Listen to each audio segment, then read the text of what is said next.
nagmimina, itiigit ti baybay, ito'y lugusor.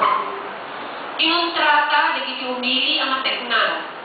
Anya ti aramiden, tapno mapasardeng, daytoy ang makadadaer, iti aglawlaw. Ulitin. Iti agdama, apan nagmimina, itiigit baybay, ito'y ilugusor. Kinontrata, dagiti umili ang mateknan. Anya ti aramiden, tapno mapasardeng, daytoy ang makadadaer, iti aglawlaw.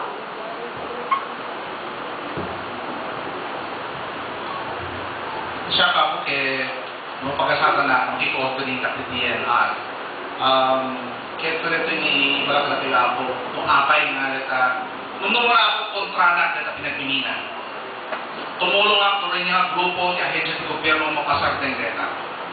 Amuya po nung apay nga kaya di blackstand tayo, magnetite.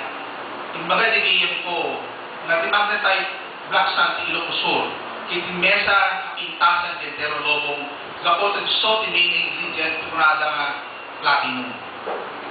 Ilocosur, ken Cagayan. Mesa kapintasan, na requirement, pagbalin din, di nanina nga lando, metal, precious metal, punada nga platinum.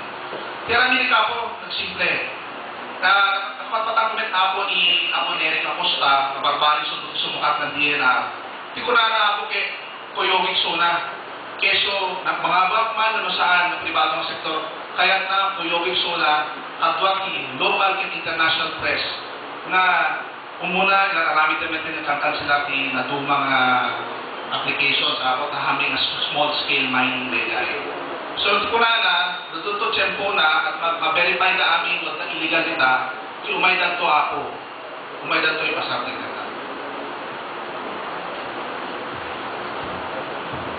Sabi na po very amigayat at mining already City Council po amin approval data diyan na nag-file the letter na imay na pa-file dinas-approve data na po ang movement data di mining nga po ato di kuha na data dinipagbaga na may katandi dagat giant umuna po at dapat din sa factor na global warming.